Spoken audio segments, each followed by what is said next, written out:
नसीब जिनके ऊंचे और मस्त होते हैं, नसीब जिनके ऊंचे और मस्त होते हैं, इम्तिहान भी उनके जबरदस्त होते हैं। नमस्कार साथियों, मैं राजकुमार आप सभी का स्वागत करता हूं आपके अपने परिवार पीवीआर स्टडी में। उम्मीद है कि आप सभी अच्छे हैं और आपकी क्लास बढ़िया चल रही। क्लास 10th एनसीईआरटी मैथमेटिक्स शुरू करेंगे। एक्सरसाइज आपका चलेगा बेटा 1.2। 1.2 इसमें क्वेश्चन नंबर आपका जो पीछे हो चुका था उसके आगे चलेगा। मुझे लग रहा है कि सेकेंड क्वेश्चन हो चुका था, तो मुझे थर्ड क्वेश्चन आज शुरू करना चाहिए, है ना? क्या मेरी आवाज वगैरह सही है? अगर मेरी वॉइस सही है तो एक बार बोल दो कि हाँ सब मस्त चल रहा है, कोई दिक्कत नहीं है। आप फटाफट बोलते जाओ बस। हाँ, सबका कमेंट मुझे दिख रहा है, मैं कमेंट बोलूंगा, लेकिन पहले मैं क्वेश्चन पे चलूंगा।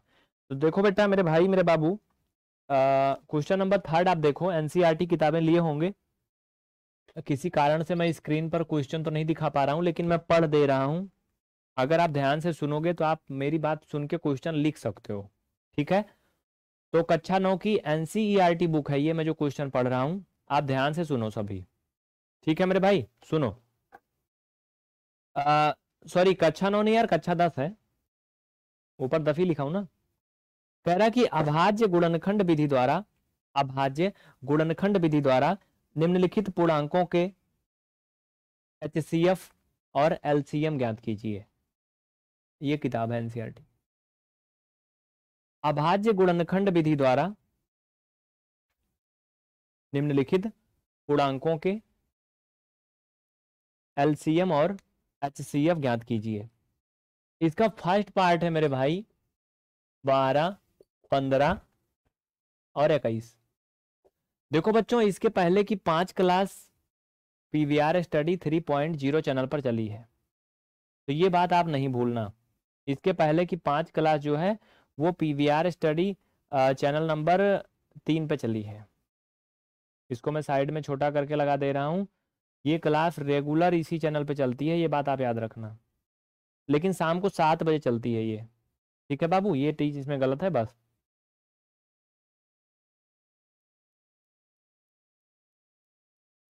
तो आ जाए हम क्वेश्चन पे। अंशु कुमारी, अमर यादव, लोकपाल, हरिकेश, अश्वनी, ठीक है बाबू, प्रियंका, बहुत अच्छे। कह रहा है कि अभाज्य गुणनखंड विधि द्वारा, यानी आपको फैक्टर मेथड लगा करके एलसीएम और एचसीएफ फाइंड करना है। बहुत सिंपल है। पहले इन सब के बारी बारी गुणनखंड कर लो, मीन्स फैक्टर फाइंड करेंगे। आइए देखिए, पहले 12 के फैक्टर करोगे, फिर 15 के, और फिर 21। तो 12 का फैक्टर 2 गुणे 2 गुणे 3 गुणे 1। 15 का करोगे 3 गुणा 5 गुणा 1। 21 का करोगे 3 गुणा 7 गुणा 1। ये क्या हो गए? इनके फैक्टर हो गए, गुणनखंड। साथियों, सबसे पहले हम एचसीएफ करेंगे बच्चों। क्या करेंगे? एचसीएफ। कह रहा था कि अभाज्य गुणनखंड विधि द्वारा एलसीएम और एचसीएफ फाइंड कीजिए। एक्सरसाइज 1.2 चल रहा है बेटा, क्वेश्चन नंबर थर्ड, एनसीईआरटी। तो एचसीएफ में क्या होता है? जो दोनों में कॉमन है, मतलब सब में कॉमन है। पहले जो सब में कॉमन है वो हम लेते हैं। तो एक मैं आपको मोटी मोटी बात बताऊं बेटा, तो देखो 3 जो है वो इसमें भी है, इसमें भी है, इसमें भी है, सब में है ना? समझो। तो हम क्या करेंगे? 3 लिख लेंगे इंटू 1 सब में है, 1 वैसे भी सब में रहता है, तो 1 भी ले लिया। ये बताओ, क्या और कोई गिनती है जो सब में है तीनों में? बोलो। नहीं है ना? कोई और गिनती सब में है? नहीं। सुनो, तब इनका जो एचसीएफ होगा मेरे बच्चों वो 3 होगा। ये उत्तर हो गया, आंसर, ठीक है? एलसीएम क्या होगा प्यारे साथी? एलसीएम देखो बाबू, एलसीएम, लाइट तो वैसे भी सब बंद है ऊपर। एलसीएम देखो, समझो क्या कह रहा है। एलसीएम में थोड़ा सा अंतर होगा। वो क्या है? वो अंतर ये है कि जो नंबर कॉमन है उन्हें तो आप लिखोगे ही, और जो कॉमन नहीं है वो भी लिखोगे। तो देखो बेटा, इसमें 3 कॉमन था और 1 हमने लिख लिया, फिर जो छूटा था उसको भी ले लेंगे, ठीक है, जो छूटा था उसको भी ले लेंगे। तो छूटा क्या था, ऊपर देखो 2 और 2 बार छूटा था, दोनों बार लिखेंगे। नीचे देखो 5 छूटा था, यहाँ पे 7 छूटा था। तो बेटा सबका मल्टीपल कर लोगे, 3 दूना 6, दूना 12, पंचे 60, 7 से गुणा करोगे, 7 छंग 42, 420। आंसर मिला लो, देखो सही है, मुझे तो लग रहा पूरा सही है। 1.2 का क्वेश्चन नंबर 3 का फर्स्ट पार्ट। मनोज जी थोड़ा रुक रुक के लिंक कॉपी करिए, निवेदन है, थोड़ा रुक रुक के हजम होने दीजिए इनको थोड़ा। चलो मेरे भाई एक बार सभी बोलो यस, आंसर मिला लिया आपने। जोड़ घटाना गुणा भाग तो मैंने सही है करा है।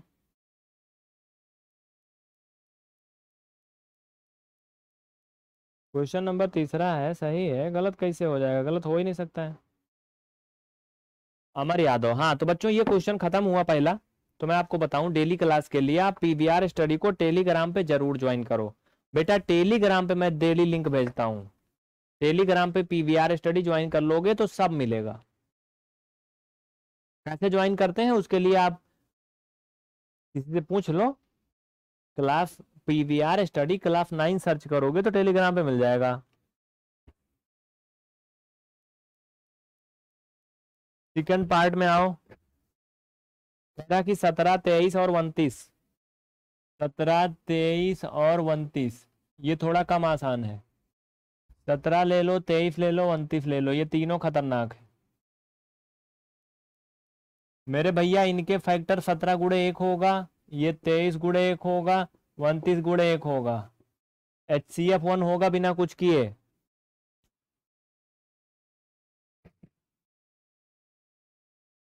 देखो बच्चों, जो संख्याएं पूर्ण तरह से अभाज्य होती हैं, जिनमें कोई कॉमन फैक्टर नहीं होते हैं, उनका HCF हमेशा 1 होता है, इसे याद रखना तुम, ठीक है। क्या होता है, 1 होता है, इसमें कोई कॉमन है ही नहीं। देखो बेटा और आगे समझो, अगर इनका एलसीएम करोगे, एलसीएम में सभी अभाज्य हैं, इनके कोई कॉमन फैक्टर नहीं है, तो इनका गुणा करके ही निकाल सकते हो, बाकी कोई ऑप्शन नहीं है। 17 का 23 में गुणा करोगे, 17 तिया 51, हासिल आया 5, 17 एकम 17, 17 5 22। सही बोल रहा हूं मैं? नहीं, 17 दूना 34, 34 5 39 होगा भैया, 39, और इसका गुणा करोगे 29 में, तो मुझे लग रहा है 11,000 समथिंग आएगा ये। कितना आएगा करके देख लो, 29 एक कम 29 के 9, यानी 11,339 आएगा। ये आंसर आ गया बच्चों, मल्टीपल वगैरह तो आपको आना चाहिए। ये भी कंप्लीट हो गया, सेकेंड पार्ट भी हो गया। इसमें थर्ड पार्ट है 8, 9 और 25, सभी कर लोगे ना मेरे भाई? थर्ड पार्ट है मेरे भैया, मेरे बाबू, 8, 9 और 25। बारी बारी से इनका करोगे, 2 2 2 3 3 1, एलसीएम ले लो। इनमें देखो तो कोई कॉमन नहीं है 1 के सिवा, तो इसका जो पहले HCF करो,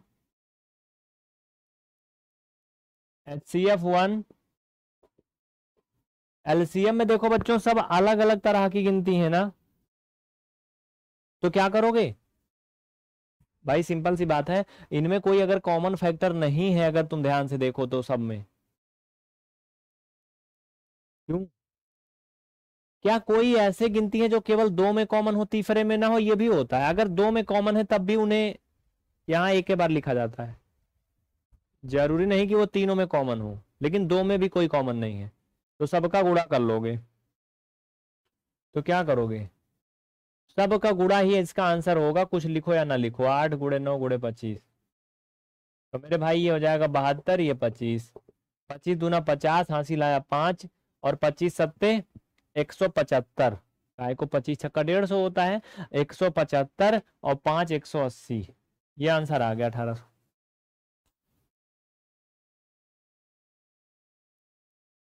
8 का फैक्टर गलत है। 2 दूना 4 दूना 8। अच्छा हाँ सॉरी। हाँ बाबू ओके ओके बहुत अच्छे वेरी गुड। आप कम से कम जाग तो रहे हो। 4 बार लिख दिया था ना ठीक है। डोंट वरी आंसर ये वही आएगा सब कुछ ठीक है। यहाँ लिखा गलत था सही है। रॉकिंग गेमिंग बहुत अच्छे थैंक यू। तो बच्चों आपका ये खत्म हो गया। आप याद रखिए ये रेगुलर क्लास आपका पीवीआर स्टडी 3.0 चैनल पे चलता है। तो ये आपके क्वेश्चन आ चुके हैं आपके सामने स्क्रीन पर। सचिन वर्मा ठीक है, हासिम, अंतरिक्ष पांडे सबका कमेंट आ रहा है। तो बाबू ये बताओ क्या आप स्क्रीन पर क्वेश्चन देख पा रहे हो? मुझे तो लग रहा है कि थर्ड वाला क्वेश्चन पूरा हो गया था। थर्ड वाला क्वेश्चन पूरा हो गया था। 4 नंबर क्वेश्चन आप ध्यान से देखो क्या कह रहा है। कक्षा 10 की एनसीईआरटी गणित है। एक्सरसाइज आपका चल रहा है 1.2। ये नया बैच है। पुराने वाले में 13.2 चल रहा है। चैप्टर नंबर 13 चल रहा है। सभी बच्चा एनसीईआरटी किताब लिए हो ना? तो एनसीईआरटी किताबें खोलो अपना।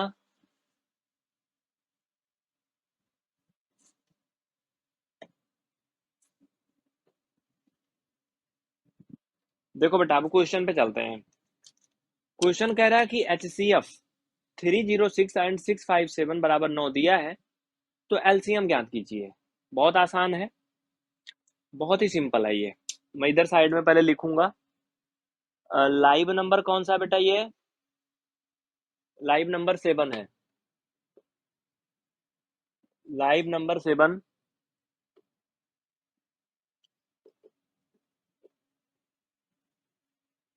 Okay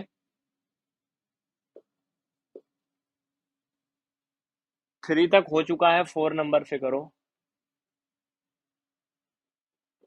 exercise 1.2। देखो एक सूत्र होता है, क्या है वो? एलसीएम इंटू एचसीएफ बराबर संख्याओं का गुणनफल। ये सूत्र होता है एलसीएम इंटू एचसीएफ पहली संख्या गुणे दूसरी संख्या। देखो बहुत आसान है, बहुत आसान है बच्चा, बहुत आसान है। एलसीएम कितना दिया है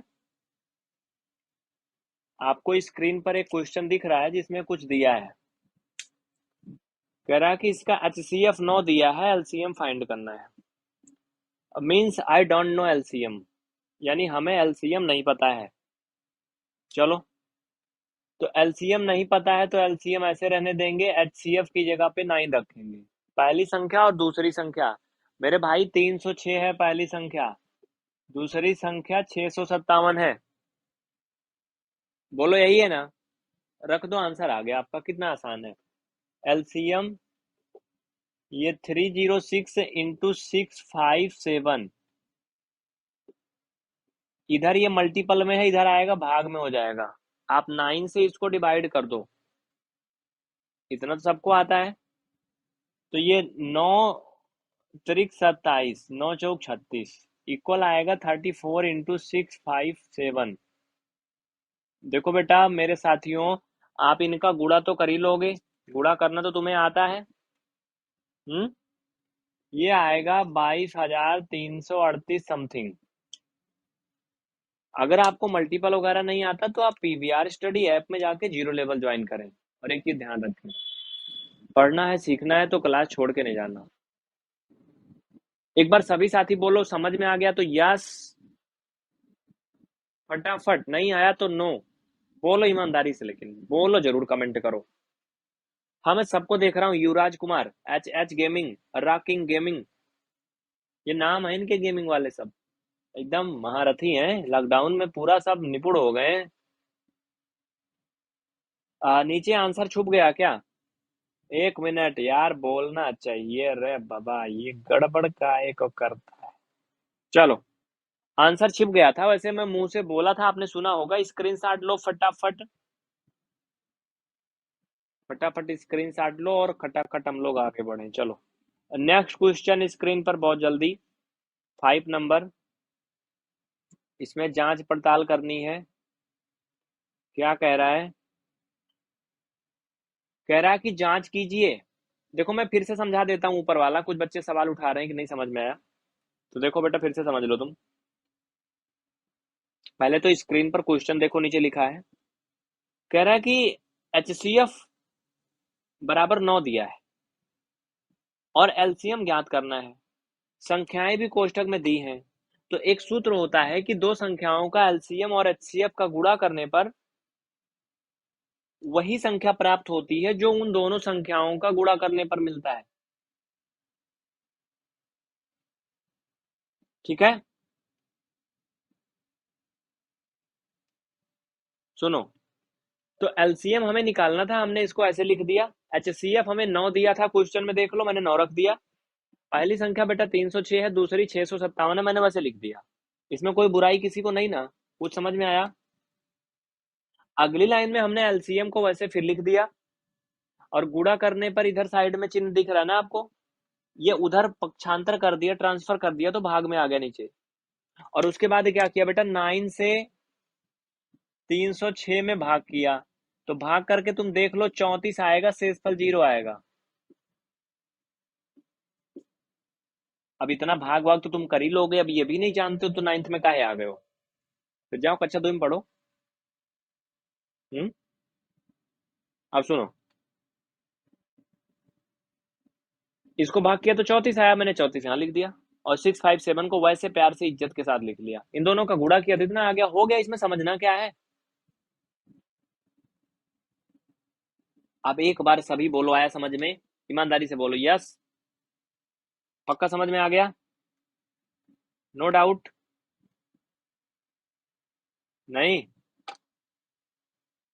चलो ठीक है, आगे बढ़ते हैं, जल्दी करो, इसको छाप लो, आगे बढ़े। नेक्स्ट क्वेश्चन दिखाता हूँ। जल्दी कर भैया, जल्दी कर, जल्दी कर। आगे बढ़े।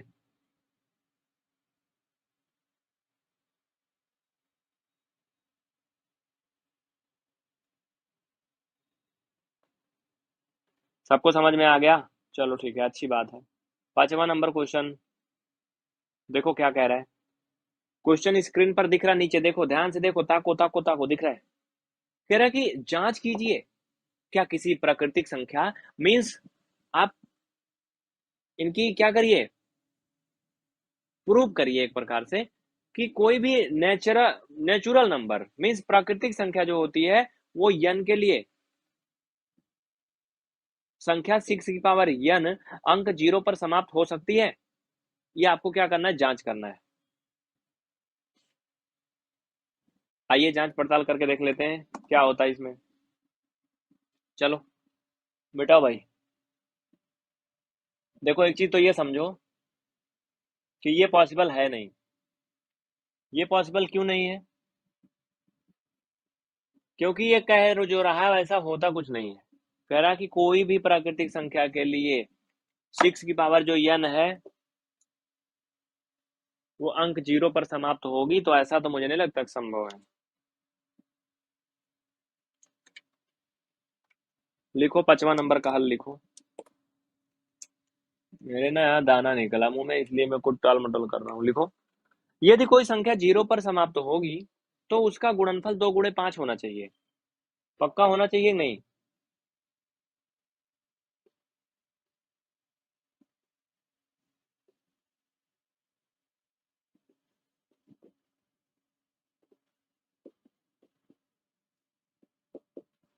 होगी तो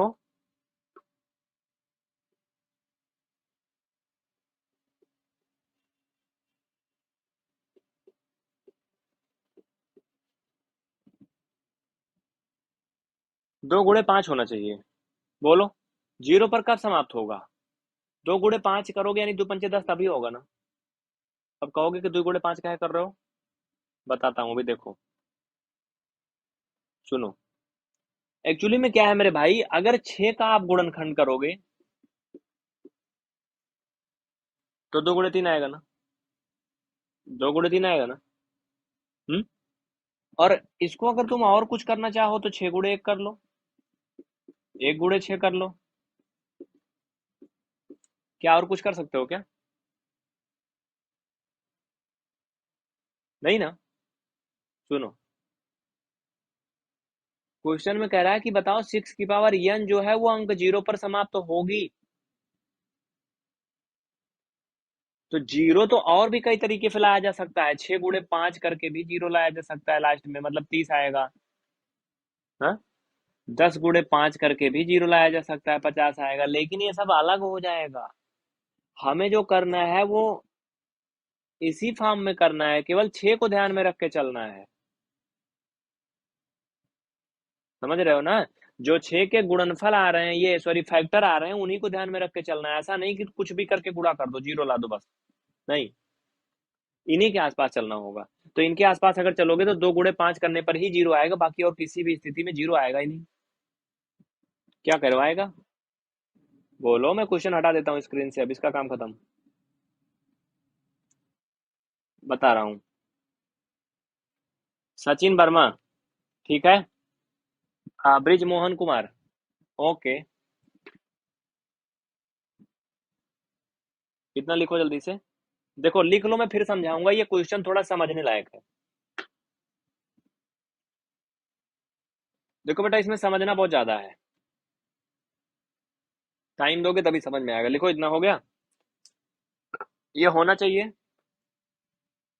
6 की पावर n इक्वल, ये इतना हो सकता है। बोलो, हो सकता है?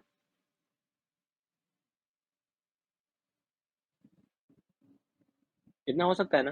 नीचे लिखो 6 की पावर n कभी भी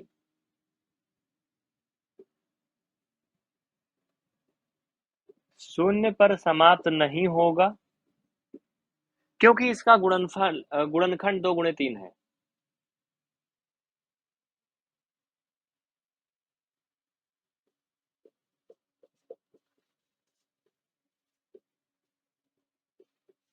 क्योंकि इसका गुणनखंड 2 गुणे 3 है, और शून्य पर समाप्त होने के लिए 2 गुणे 5 होने चाहिए। मतलब लास्ट में 0 आए गुणा करने पर, तो 2 गुणे 5 होगा तभी 10 बनेगा, लास्ट में तभी 0 आएगा। और ये 0 लाने को ही बोल रहा था ना। गुणनखंड 2 गुणे 3 है, जबकि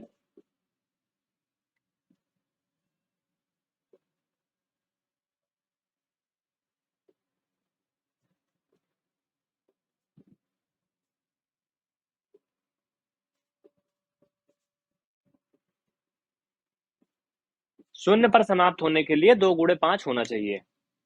बस हो गया, खत्म, यही था इसमें, और कुछ नहीं था। यशपाल, आया समझ में? मैं सबका कमेंट देख रहा हूँ बेटा, सबका कमेंट देख रहा हूँ। फटाफट इसे छापो, जल्दी छापो, चलो छाप लो।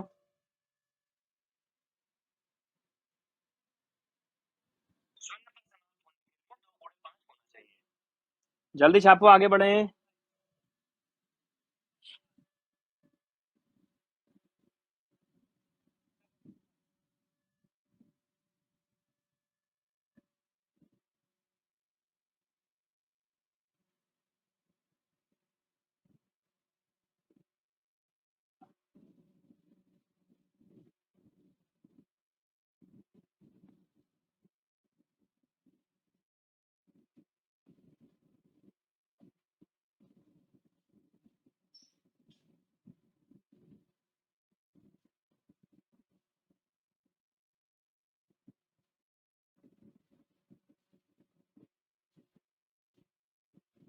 ठीक है, हो गया। अब मैं इसको मिटा रहा हूँ बेटा। बहुत ही मस्त दिख रहा है, एकदम सुंदर दिख रहा है, मतलब कितना खूबसूरत दिख रहा है। इतना खूबसूरत तो मैं कभी दिखता नहीं था खुद। अगला नेक्स्ट क्वेश्चन दिखाओ भाई स्क्रीन पे, तमाशा नहीं करो, टाइम वेस्ट नहीं करो, चलो। अगला नेक्स्ट क्वेश्चन, छठा नंबर कितने लोग कर लेंगे? हाथ उठाओ फटाफट।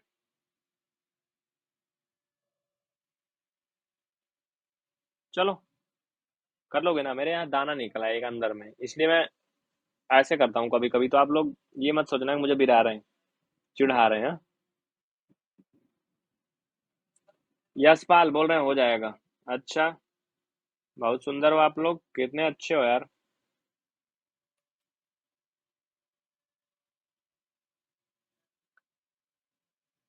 अरे मुझे मत देखो, मैं सुपर लग रहा हूँ। क्लास देखो बस। छठा नंबर क्वेश्चन क्या कह रहा है, बहुत ही सिंपल है। ये कह रहा है कि व्याख्या कीजिए। व्याख्या कीजिए मतलब डिस्क्राइब कीजिए एक प्रकार से। 7 into 11 into 13 और +13 और 7 into 6 into 5 4 3 2 1। भाज्य संख्या क्यों है? मतलब इनका ये है हो कि अगर कोनो इंसान ईमानदार है ना, तो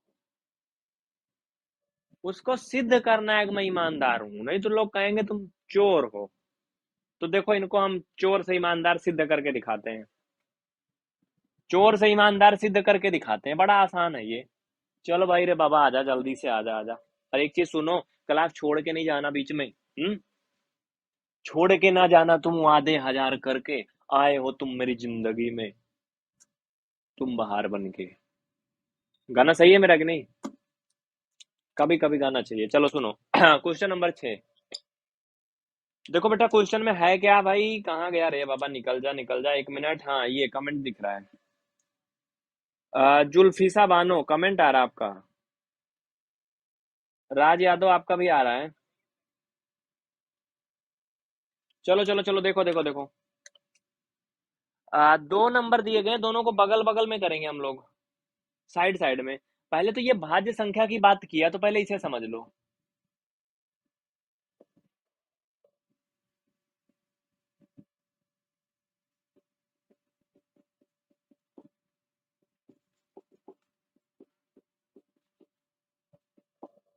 सुनो, पहले तो तुम भाज्य भाज्य समझ लो, फिर ये मत पूछना क्या है ये।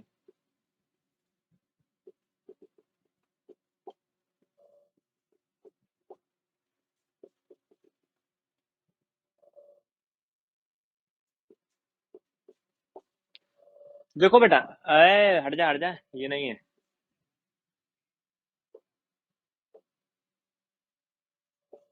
ऐसी संख्या जिसके सिर्फ और सिर्फ दो गुणनखंड हो, यानी हम दो हमारे दो। एक तो वो संख्या खुद उसका गुणनखंड हो, और दूसर की 1। ये 1 सरकारी है, सार्वजनिक है, या सबके साथ रहती है, सरकारी प्रॉपर्टी है। तो वो अभाज्य संख्या होगी, सिर्फ दो गुणनखंड होंगे, ओनली दो। समझ रहे हो? बाकी जितनी भी संख्याएं हैं, जिनके भी 2 से अधिक गुणनखंड हैं, मतलब 3 है या 3 से अधिक कुछ भी है, वो सभी अभाज्य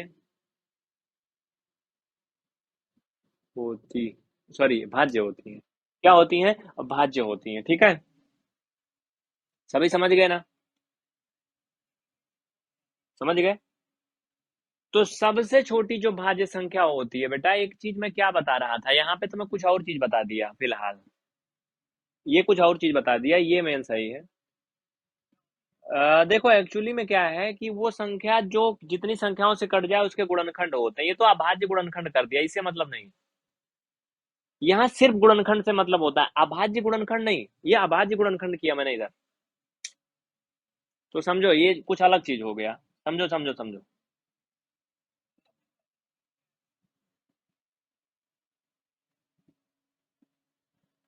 मैं थोड़ा जल्दी जल्दी बोलता हूँ ना। देखो बेटा, 4 किससे किससे कट सकता है? 1 से, 2 से, 4 से। ये है ना संभव। ये 1 से, इतने से ना। यानी इसके जो गुणनखंड है वो इतने सारे नंबर है, मतलब दो ही नहीं है, ढेर सारे हैं। समझ लेना एक बार, कभी भूलोगे नहीं लाइफ में, कभी नहीं भूलोगे भाज्य भाज्य। इसको थोड़ा देख लो, इसमें कामा लगा लो बस, और कुछ ना करो, ये इसका यही आंसर है। गुड़ा ना लगाओ, ऐसे कामा लगा लो, अच्छा लगेगा।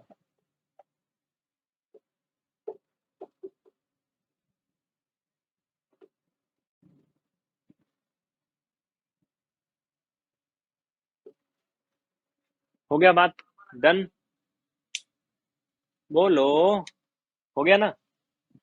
यानी वो संख्या जिसके सिर्फ दो ही गुणनखंड होते हैं, दो से मतलब दो ही संख्याओं से कटे, बाकी और किसी से ना कटे, एक तो एक से कटे, एक वो खुद से कटे अपने से, वो अभाज्य होती है। बाकी वो संख्या जो खुद से भी कटे, एक से भी कटे, बाकी भी किसी से कटे, वो भाज्य होती है। चाचा सबसे छोटी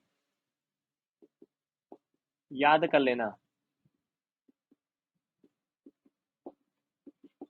भाज्य संख्या 4 होती है और सबसे छोटी अभाज्य संख्या 2 होती है। आशीष समझ में आ रहा है? सबसे छोटी भाज्य संख्या यानी स्मॉलेस्ट कंपाउंड नंबर, यही बोलते हैं इंग्लिश में, कंपाउंड बोलते हैं ना। हाँ, सबसे छोटी जो कंपाउंड नंबर होती है, smallest compound number, sorry compound नहीं, कंपोजिट होती है यार, कंपोजिट। स्मॉलेस्ट कंपोजिट नंबर जो है वो 4 है, एंड स्मॉलेस्ट प्राइम नंबर 2 है। दो एक ऐसी संख्या है ना, जैसे रावण की नगरी में विभीषण जी थे, मतलब पूरे लंका में राक्षस बसे थे, सब रावण की पूजा करते थे, लेकिन विभीषण जी श्री राम जी की पूजा करते थे। वैसे ये दो है। कहोगे ऐसा का है? ऐसा इसलिए क्योंकि जितनी भी भाज्य संख्याएं होती हैं, सॉरी यार भाज्य नहीं, जितनी भी सम संख्याएं होती हैं मतलब इवन नंबर, वो सभी कंपोजिट यानी भाज्य संख्या होती हैं, सभी भाज्य होती हैं। सिर्फ दो ही एक ऐसी संख्या है जो सम है लेकिन अभाज्य है, जो सम है लेकिन अभाज्य है। ऐसे जैसे कोई शेर मांस नहीं खाता हो, घास खाता हो, बिल्कुल वैसे है ये, सीधा साधा बोला बाला। देखो बच्चा, अभी आप लोगों ने क्लास को लाइक नहीं किया बाबू, ठीक है? फ्री क्लास के लिए आप सेशन को लाइक जरूर करो, सेशन को लाइक जरूर करो, सभी निवेदन है, आपकी जिम्मेदारी भी है। चलो, तो ये समझ गया, क्वेश्चन पे चलते हैं। देखिए चीजें समझाना पड़ता है यार, अगली क्लास भी है मेरे भाई, क्या बताऊं मैं, जिंदगी है मेरी की बैल कोलू गाड़ी है। अभी सब्जी लाने भी जाना है, और कोई है नहीं, मुझे खाना भी बनाना पड़ेगा, अभी जली भुनी रोटी बनाना पड़ेगा। चलो छोड़ो, वो सब अलग बात है। क्वेश्चन पे आ जाओ। 7 × 11 × 13 + 13, यही ना?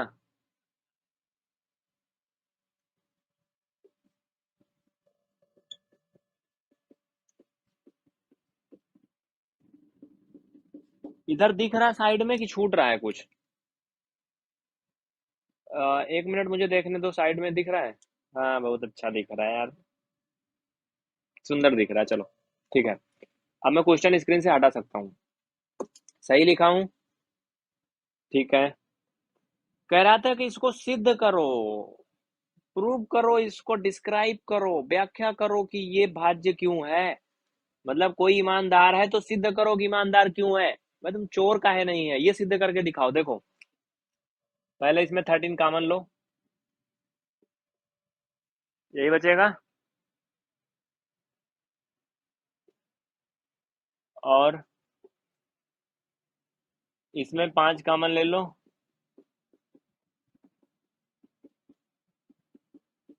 1 छोड़ दो, कोई मतलब नहीं, 1 को लिखो या ना लिखो, समझो।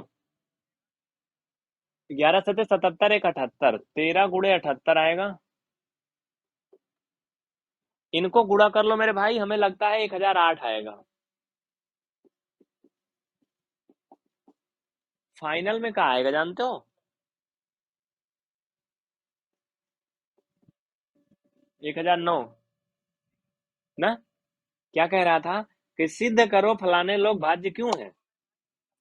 हो गया सिद्ध। नीचे लिखो, ये दोनों संख्याएं भाज्य संख्याएं हैं, इसलिए क्यों?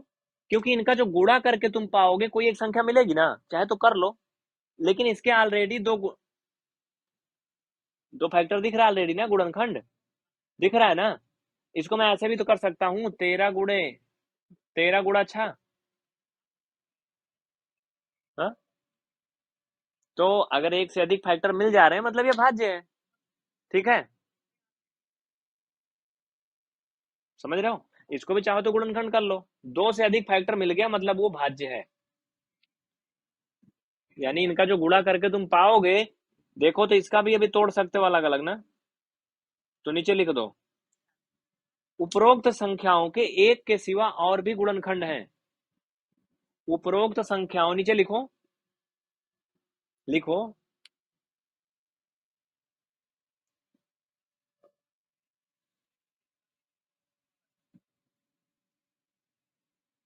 उपरोक्त संख्याओं के एक के सिवा और भी गुणनखंड हैं, और भी गुणनखंड हैं, इसलिए ये दोनों संख्याएं भाज्य संख्याएं हैं, इसलिए ये दोनों संख्याएं भाज्य संख्याएं हैं।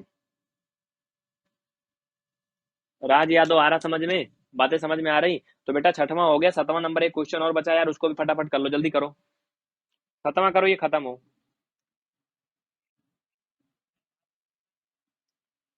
7वां क्वेश्चन स्क्रीन पर, अपना दिल थाम के बैठो। चलो क्वेश्चन पढ़ो फटाफट।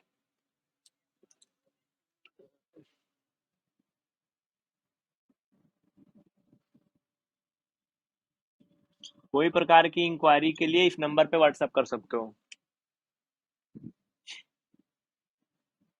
टेलीग्राम पे सारी क्लास मिलती है बेटा, अगर आप हमें टेलीग्राम पे ज्वाइन करेंगे तो आपको सारी क्लासें मिलेंगी, और ये क्लास रेगुलर आपकी चैनल नंबर 3 पे चलती है, यहाँ पे नहीं चलती जहां देख रहे हो, रेगुलर चैनल नंबर 3 पे चलती है।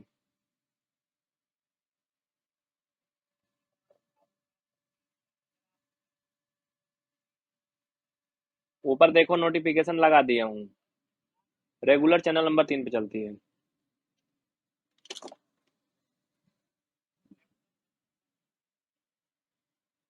क्वेश्चन पढ़े। कह रहा किसी खेल के मैदान के चारों ओर एक वृत्ताकार पथ है, इस मैदान का एक चक्कर लगाने में सोनिया को 18 मिनट लगते हैं, जबकि इसी मैदान का चक्कर लगाने में रवि को 12 मिनट लगते हैं। हो सकता है सोनिया थोड़ा खाई पिए घर की हो, मोटी तगड़ी हो, धीरे धीरे दौड़ती होगी, है ना। रवि मेरे जैसे होगा, पतला दुबला, तो थोड़ा तेज दौड़ता होगा, तो 12 मिनट में दौड़ जाता है।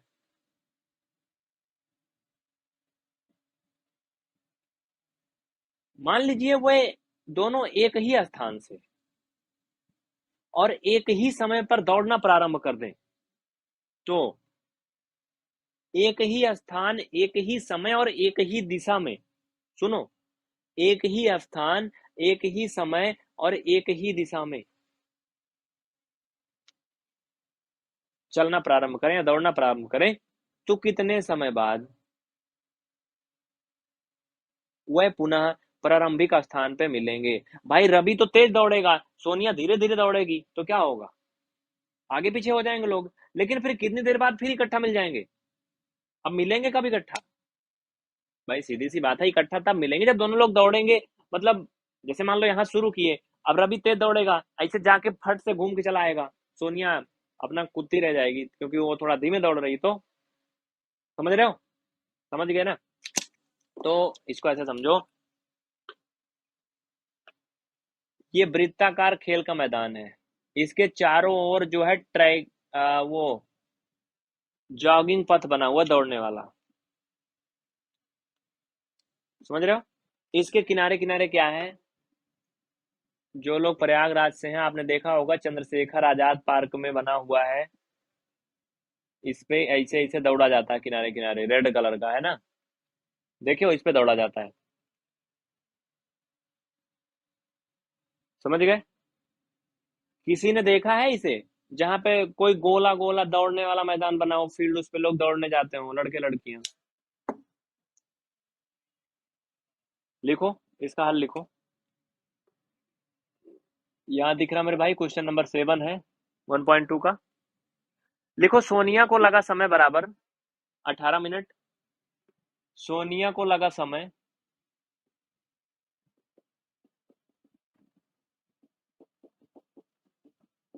18 मिनट, जल्दी जल्दी करो, टाइम बहुत कम है मेरे पास। रवि को लगा समय बराबर 12 मिनट, रवि को लगा समय बराबर 12 मिनट, वह वापस एक ही स्थान पर मिलेंगे, वह वापस एक ही स्थान पर मिलेंगे, बराबर 12 और 18 का एलसीएम। ठीक है, 12 और 18 का क्या करोगे, एलसीएम कर लोगे। ठीक है, जो बोला ऐसे लिख लेना बस। तो 12 और 18 का एलसीएम करोगे मेरे भाई, 36 आएगा। लिख लो, अतः वो 36 मिनट बाद पुनः एक दूसरे से मिलेंगे। कितने देर बाद, 36 मिनट बाद। कितने देर बाद, 36 मिनट बाद। एनसीईआरटी बुक है, एनसीईआरटी सरकारी वाली किताब है ये, और हर राज्य और हर स्टूडेंट के लिए इंपॉर्टेंट है, चाहे हिंदी मीडियम है, इंग्लिश मीडियम है, UP board, CBSE board, Bihar board, Jharkhand, Kerala, Karnataka, Delhi board, कोई भी बोर्ड का बच्चा है, एनसीईआरटी पाठ्यक्रम पूरे इंडिया में चलता है। यहाँ तक जो लोग सबसे बड़ी परीक्षा पास करके, यूपीएससी पास करके आईएएस पीसीएस अधिकारी बनते हैं, डीएमएसपी बनते हैं ना, यूपीएससी में भी एनसीईआरटी पाठ्यक्रम लागू है। तो हर जगह ये महत्वपूर्ण है एनसीईआरटी। आज के लिए इतना ही, बहुत बहुत थैंक यू, आपको दिल से धन्यवाद। यादव जी, वैसे आपका नाम क्या है, आप काफी मुस्कुरा रहे हो। चल रहे हैं, फिर बंद करते हैं, टाइम बहुत कम है, अभी 8 बजे से सुपर टेट की क्लास है। ये रेगुलर क्लास बच्चा पार्टी, ये जान लो, आपका ये चैनल नंबर 3 पे चलती है, स्क्रीन पे देख लो। रेगुलर क्लास इस चैनल पे चलती है मेरे भाई, वो भी शाम 7 बजे ही चलती है, ये कक्षा 9 के लिए शाम 6 बजे लिखा है। देख लो, ध्यान से देख लो, देख लो, देख लो।